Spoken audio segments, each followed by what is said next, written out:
سالك أنا مو يروس يركي دكتور مسنجا سينما يالو اللي نقرر دكتور ما أنت تخبجاتي لك يا عبد الله برادة ما نركده دكتور ما خبجاتي متي دكتور اللوني تمالين أتو إنا كره يرو خرانو جنديم تو خبجاتي جاكي سنمني دكتور جاكتنا دبسو دوبا كان نمني نو كسي دبسو لو مالك چل جيس برا خطا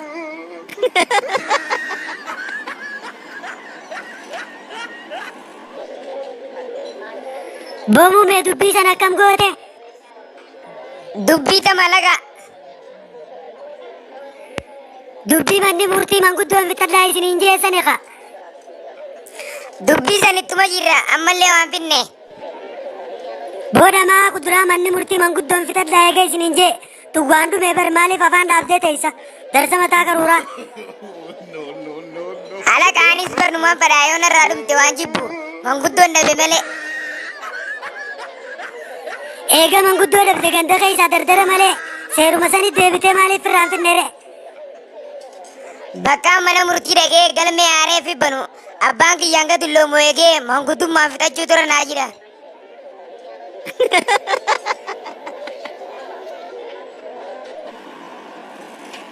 मुझे सेर बुलते कंकुलाता का नदाबी गब्बुई कुनो गब्बुए ट्रैफिक ये मालिम बल्ले से न बुफ्ता उम्री के कंकुलाची सु वग्गा दी दम गेरा एक ये ट्रैफिक ये कले वग्गा दी दम गुते अर्रे दाने इनु वग्गा दी दम ही गुये तो को अय्यमा कंकुलाची सुम्मा वरी कब्दा हाय अय्यमा मने न फासिला कनुमान दिया न डोर किते अब्बां की जमा की नांतिया दे मक्का पेटो फिनासिया यमीनांजे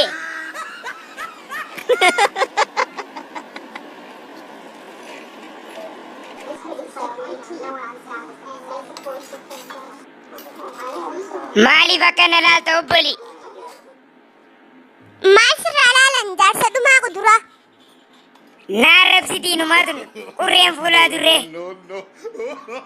उस सब लो दर्द दुल्लोल तायां तो सी फिर रोया नार सिटी वालम पुना पानी बासिनी उस मता करूरा वो थे वही दुबरा से बना लिखी अकुमती भी से बनाती बरसिन दुबर राइल लें कब दनीवान नीति लाल तो दुबरी जवाना कैसा नहीं हो दुबरा से बना कहीं डब्बा निशानी जीवित सी अकुमती भी दुरी होगा करा दी मन कसानी कुमारी बशं जा कैसा न मोड़ी बाबुरी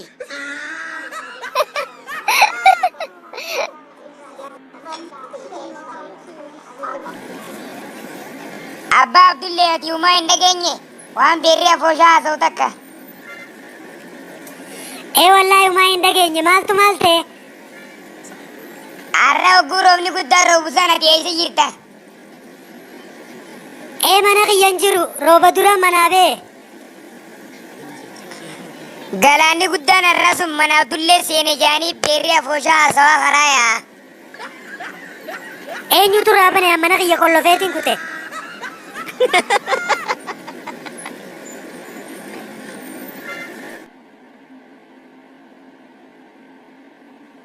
हालांकि कमाल तातेरा मालूम आगे तू कैसे यार सुझरा बकक्कार तुम्हारे बोचे फिर रामपा चापने फिर रा नडी सिमे अब्दुल्ले अतुम फिर आते डबेनी आकम सिगोते अतुन ये रो भाई ये मन बुलुनी बेटामी मना जब सनी थी मेशा न जला गुरु तनी नमने कत्ती अरकला तो कुन सिला फोशुमते न्यानी गाफिया कम नगा बत्तसमु में अम्माने तीन प्याखा फोशा तेंगे तो तबिरा तो अदर रागत बिंगबू दीरा मोड़ा लाले दंबे तो अत्या तू कना तना तैदा सुंदर लाड़ा तदुरानी सनिले वांबे इने ನೀವು ನಗರೇ ಚುಜ್ಜಿರ್ತಾ ಲಲಾದವು ಕಮ್ಮಿ ಬೇಯ್ತೆ ದೂಬಾ ತಕ್ಕ ನಕದ ದೇಮನಿ ಮೇಷಾ ತಾಂ ಕೈಸಾ ಗುರನಿ ಮೇಷುಮಾನ್ ಅಂಡಿಯೋ ತನ ಜಾರ್ತಿ ಮಿತ್ತಿ ಗುರ ಏಬಿತೆ ಇಸ್ತೋವ ಕಿ ಬಾಬಾಬಿ ಮಿತಾತ ಗುನಾಫಾ ಇರ್ತಿಯೋ ನಕನಾನಿ ಗುರ್ತಿ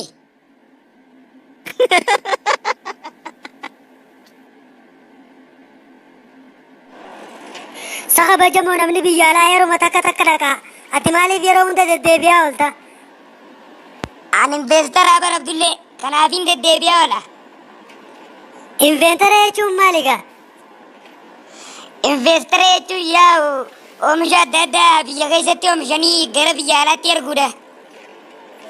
Naafis maan ergine anis sirraa hin bitadhaa duuba. Silaasiifis numaan ergaa yaa Abdullee keenya garuu sharafa biyya alaa argamsiisuu kanaatu bu'aa guddaa irra qaba malee. Sharafuma taanaan na bira cakkiimi namni hundi na bira barbaada. Warri horcoom isaanuu na bira calleeffata. Kana acha biyya alaa dheeyta anuu siifin sharafa.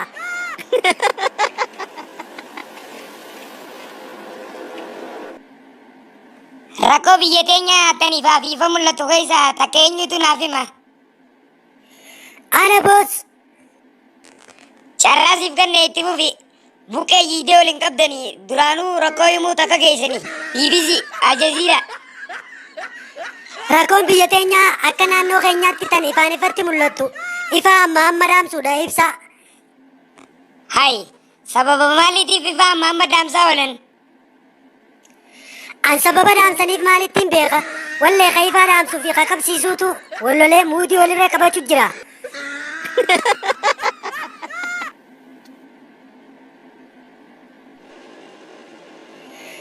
Maal taate muummee eessaa si dhukkuba?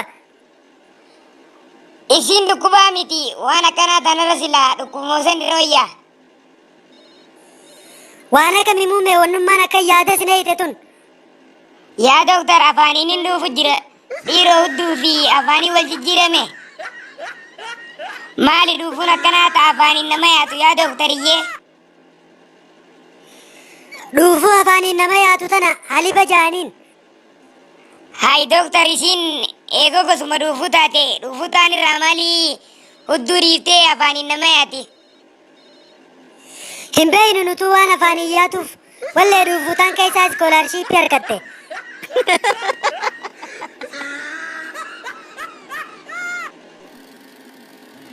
Biyya teenya tana ceesisuu fi guddisuu kan dandeenyu yoo halkanii fi guyyaa hojjennee fi yoo jaalala biyyaa qabaanne qofa. Mee namni jaalala biyyaa hin qabne isin keessa? Ana boos. Boo jaalala biyyaa maaltu si dhorkeet? Ammaaf namaan jaaladhuun qaba kanii waa ta'e galeef garuu halkaniif guyyaa hojjedhee biyya teenya tana fuula dura ni ceesisa. Boodamaa akka keetii kanaaf biyya ceesisa. Ka ganamaa hirriibaan kaane. Ati bar nama jijjiirama dhufe kana fuula dura ceesisuuf halkanii guyyaa rafaa jiru. Akkaan rafaa jiru eessan nagarte? Tana namas hin beeknetti himi ka anuu guyyaa meeqaan hirriibaa si kaasuu dadhabee poolisa si fidee poolisni hirriibaa si kaase.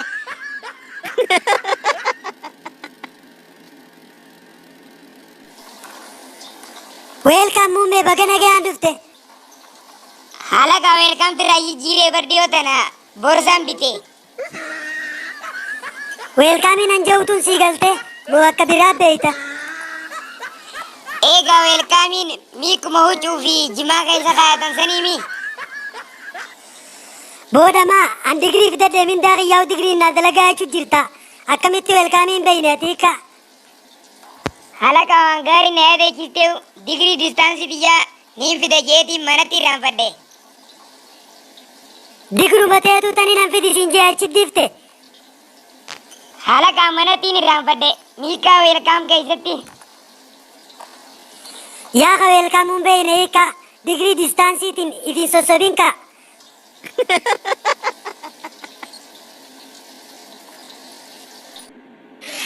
Barattootayyee biyyoota guddatan kan akka Ameerikaa, Chaayinaa fi Jaappaan keessatti aarri konkolaataa keessaa ba'u yooniif qilleensa faale. Biyyoota hiyyeeyyii guddachaa jiran kan akka biyya teenya Itoophiyaa keessatti oolee maaltu qilleensa faala? Barsiisaa biyyoota akka biyya teenyaa kan guddachaa jiran kana keessatti wanni qilleensa faala aara kushiinaatii fi kaalsii kophee kan muuxannoo qabu.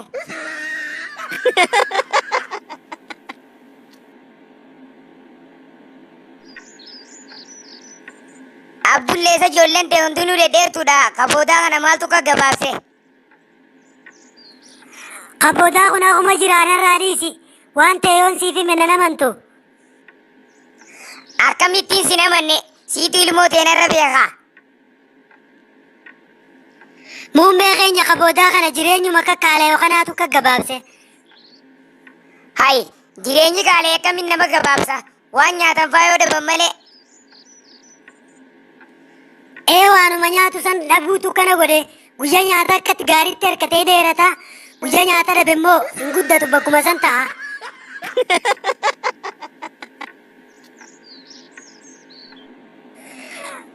Boomu caawaanii nan barreessu tana maaliif hin barreessine yaafaan bantee teessa. Barsiisaa qalama waan hin barreessuun dhabeetiin taa'u jira malee silaa turizimiif hin dhufe. Ni barsiifte. Jireenyi qaaleetiin naa bitaa jechuun ni sodaadhe. Warri keenya qotee bulaadha akka keessanitti mindaa hin qabani. Jireenyi qaalaa akkami beektamu caati ijoollee damma dura. Barsiisaayyee jireenyi qaala'uu wanni itti beeke. Dura abbaan kiyya osoo jireenyi qaala'iin dura tiitichee hojjaa keessa bu'e hojjaa san gannaqa. Amma garuu eega jireenyi qaala'ee booda tiiticha hojjaa keessaa baasee hojjaa san dhuga. Sanuu oowwaa kana jecha.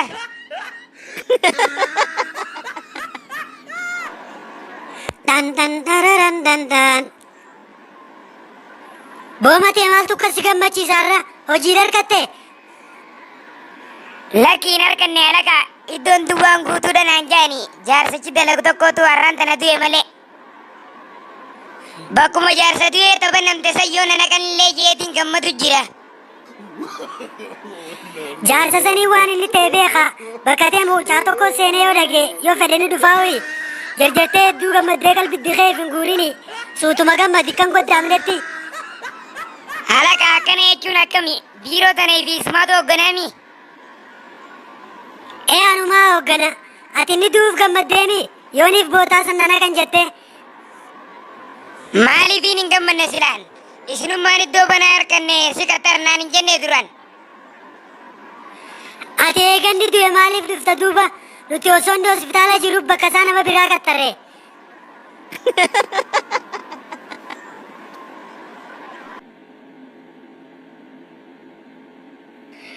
Muummee maali sodaan akkana garaas baqeessineef hin duutuu bar. Garaana baqeessu osoo hin ta'in hallillimee hin sodaadhu waan hin sodaadheetu jira. Maaluma muummee wannummaan sodaatte tun. Wanni nan sodaadhe garaana dhooftee iccitiin an nama hunda dho'iseef keessatti qabadde ati harkutu na sodaachise. Wayinuma bada ati muummee hamtu ati gara dho'isiteef rifeensi sirraa dhume. Ati ogeessa fayyaa dookteera dalagaa deemaa hin hojjenne dhiiftee oduu beera.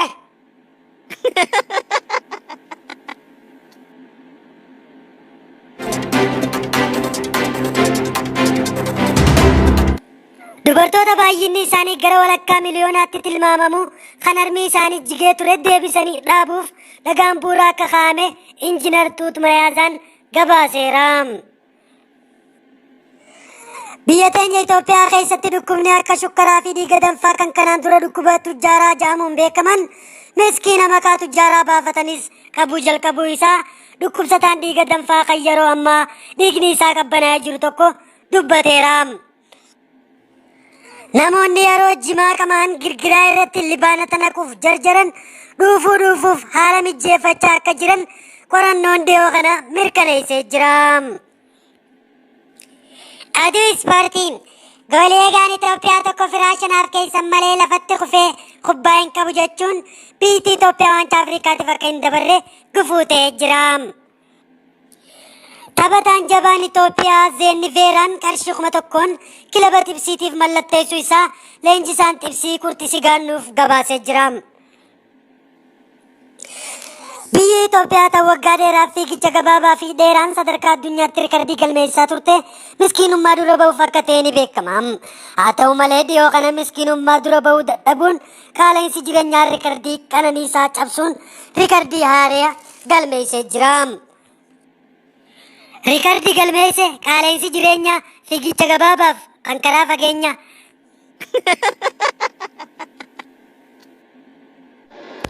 Kan ta'uu barbaaddan maatii keenyaaf ollaa sabiskiraayibii godhaa hanga feetan kofla. Sabiskiraayibii gootee hin irraanfatin laayikii koflaan barbadeessinaa misaa'ilaaf taankii. Komantii barreessaa yoo qabaattan yaada komantii deebisuuf siif galee waada. Hanqina koflaarraa gaastirik nu qabe ergaa too xumuree awwaaniin katabe. Nu daawwachuu keessaniif galatooma galatooma.